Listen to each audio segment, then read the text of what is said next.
The film begins by showing a rainy night scene while the mysterious man is checking the toilet. She manages to escape and makes her way back to her car. The car refuses to start, causing her even more panic as the mysterious man suddenly appears in front of her. The car's engine is able to start after several attempts. She quickly presses the gas pedal, but the car moves backwards instead, and it turns out that the car has been connected to the car behind using a cable. Since she has no other choice, she decides to get out of the car and runs from there. But unfortunately, she is struck and knocked unconscious by a passing car. Jennifer is then immediately taken to the hospital for emergency treatment, and the medical staff mentions that she doesn't have an ID card with her. While the doctors are attempting to save her life, her husband, named Russell Williams, arrives at the hospital and rushes inside to see his wife, but he is not allowed to go inside. Soon after, the nurse master informs Russell that the accident caused the bleed in Jennifer's brain, resulting in amnesia, in which she is unable to recall the events from the previous night or even her previous life. The following day, Russell Williams meets with a detective named Frank Page, and he is interrogated about his wife's alleged incident. To this point, the detective is wondering and tries to find out what his wife was doing in the rest area alone in the middle of the night with no ID. Russell explains that his wife only went to get groceries for dinner that night, and after that he didn't hear anything from her. He also says that they didn't have any problems before that. The detective then informs them that Jennifer's car is missing, and he will try to start finding out about the car first. Before he leaves, Page hands him his business card and expresses a wish to talk with his wife once she has woken up. After a few days in hospital, his wife finally regains consciousness, and she sees flowers with a note from her husband. She is visited by her husband, but Jennifer's amnesia causes her to become traumatized. Russell then introduces himself to her and tells her that her name is Jennifer Williams. In order to help her in regaining her old memories, he shows Jennifer a photo of the two of them. Russell then begins to talk about their past, where they both used to work in the same place before. Jennifer appears to be excited to hear about their past, and she inquires about her parents as well. Russell responds with a sympathetic expression, explaining that Jennifer's parents died in a fire 2 years ago. The detective is interrogating the driver who hit Jennifer the previous night. The driver tells Page that he didn't see anyone else at the time, but he mentions that he noticed a white pickup truck that was pulling the car by cable at the time of the accident, that he also finds it strange, as he has just remembered that pickup truck. The scene then moves to a man who had previously visited the hospital with flowers. Just as he is about to go inside the house, Russell suddenly appears from behind and asks what his purpose was in sending the flower. At this point, Russell doesn't wait any longer to show his psycho nature by hitting and killing the man because he cannot see anyone else wanting to see his wife. He then takes the man's body to his home and buries it in the backyard of his house. Not long after, Jennifer wakes up and she tries to call out to her husband as she notices that someone is in their backyard. But instead, she is taken aback to see that it is her husband who is in the backyard, and she wonders what he is doing there in the middle of the night. The next day, Russell simply says that he couldn't sleep last night, so Jennifer doesn't ask much about it. He then tells Jennifer that he will be going to town to buy some stuff, as well as buy a new phone for her. But it seems like Russell has forgotten about his wife's appointment, as Detective Page tries to call Russell, but is only connected to Russell's voicemail. At this moment, Detective Page really wants to meet with Jennifer, so he tries to search their home address in the police database under the name Russell Williams. But strangely, that name doesn't come up in the county he lives in. Therefore, Detective asks his colleague to trace Russell's cell phone number for him. He then continues his investigation by visiting the hospital and meeting the nurse masters.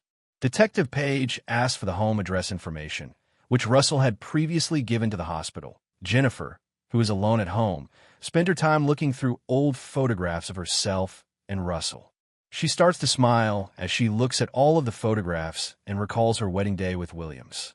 But her smile comes to an abrupt halt when she comes across one of the photographs, the eye in the photograph. Jennifer notices something strange, which is that Russell's hair does not appear to be the same color as it does in the mirror. This raises her suspicions, prompting her to go downstairs and begin checking Russell's laptop. She tries a number of different passwords, including her full name, but she is unable to gain access. A short time later, Russell returns home, and Jennifer quickly pretends to be exploring in search of something she feels familiar with. Russell then gives her the new cell phone he bought, but when she turns it on, there is no signal since they are now in the mountains. The scene then shifts to Detective Page, who is visiting Russell's home address, which Russell provided to the hospital before. But it turns out that the house is not Russell Williams, but rather someone else's, and the resident has never heard of Russell and Jennifer Williams there. The detective then calls his colleague and starts to think about how Russell could have arrived at the hospital, since the hospital didn't have any contact information for Jennifer's family to inform them about her accident. Regarding Russell's phone number, the officer informs him that Russell used a burner phone and he couldn't trace it. Later that night, just as Russell is about to make out with Jennifer, Jennifer's mind is suddenly traumatized by memories of her past, and she cancels her intention to make out with him. As a result, Russell becomes angry as his own wife refuses to let him touch her, despite his efforts in helping Jennifer in her recovery before. Feeling guilty of what he said, Russell apologizes and goes downstairs to keep an eye on Jennifer on his laptop. In the police station, Detective Page contacts the nurse masters and asks for surveillance camera footage of the hospital.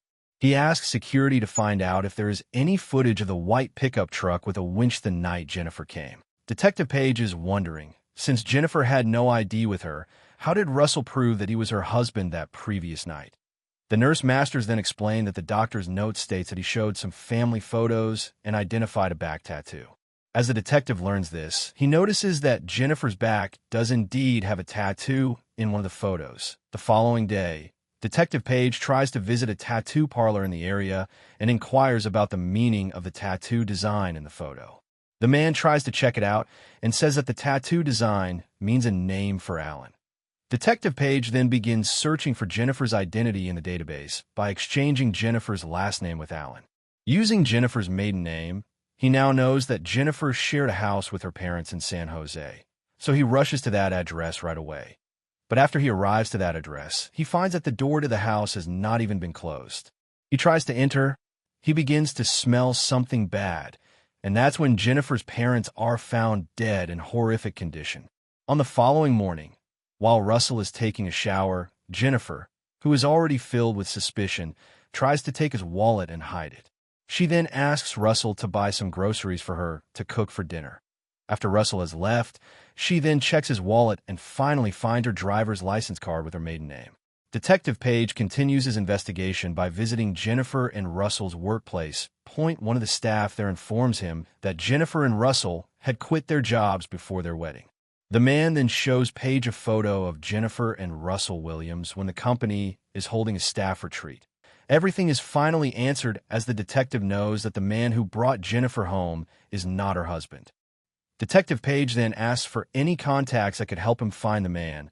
Jennifer, on the other hand, rushes down to Williams' office, and it turns out that the laptop's password is her maiden name.it. Is at this point we and Jennifer get to see how Ryan begins his photo editing process, and Jennifer finds the original and unedited photo of Russell Williams.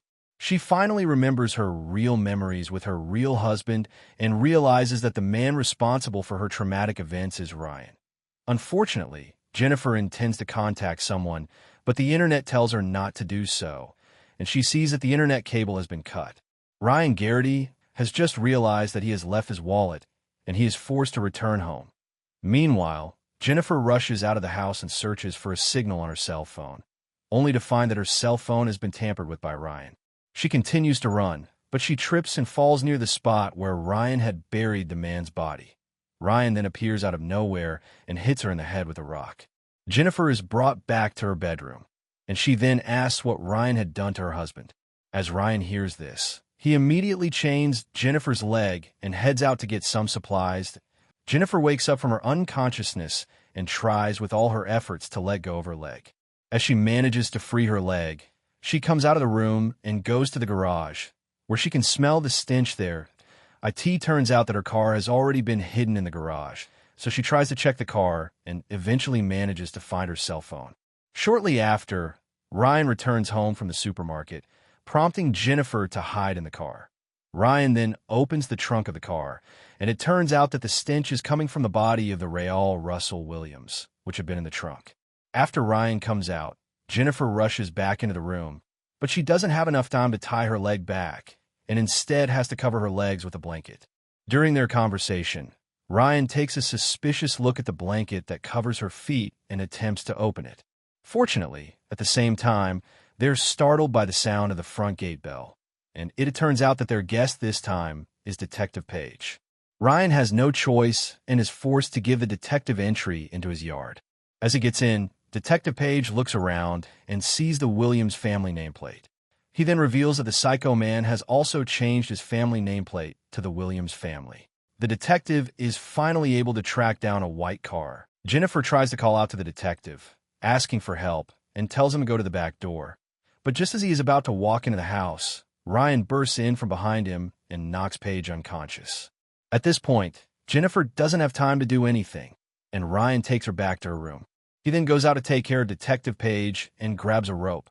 He returns to the room and ties Jennifer's hands. Ryan eventually tells her everything about her memories, including the fact that he had always admired Jennifer before. Jennifer had been on his radar for a long time, and he had been stalking her and become obsessed with her over the years. His efforts are futile because Jennifer chose Russell Williams over him, which made him furious. So he chose to kill Jennifer's parents, Russell, and anyone else who could get in his way. In fact, he should have killed Jennifer as well, but his plans change when he discovers that Jennifer is suffering from amnesia. Detective Page turns out to be inside the locked freezer, and he's trying to break the freezer door. While Ryan goes downstairs to move the detective's car and get some water, Jennifer tries to grab a lighter to burn the ropes that tie her hands. It takes her a little effort to let go of herself, and she is able to burn the ropes before Ryan comes into the room. Ryan realizes that she is no longer there. From behind, Jennifer slowly approaches and hits him until he passes out. Jennifer then runs away from there and forces herself down the stairwell as quickly as she can, causing her to trip and fall. Unfortunately, Brian has still managed to get to his feet, smashing the locked door and starting to chase Jennifer. The detective manages to get out of the freezer. Ryan and Jennifer are already in the forest, where Jennifer is doing everything she can to avoid Ryan. Jennifer then tries to hit Ryan from behind, but it doesn't work, and she rolls back down the ground like she did on the stairs before. After being caught by Ryan, Ryan looks like he really wants to end her life, but Detective Page suddenly appears and pushes Ryan to the ground. As the detective is struggling to fight Ryan, Jennifer takes the gun and tries to shoot Ryan, but in the end, she is able to help the detective by shooting and killing Ryan on the spot. 3 months later, Jennifer is now able to walk normally again, and she's paying a visit to Detective Page. The detective informs her that he will be moving to a new place and dating his divorcee. Before the film ends, Detective Page hands her a letter from Russell Williams, which he received from the boss of their previous office. Jennifer then reads the letter, which states that Russell will always love her regardless of what will happen in the future.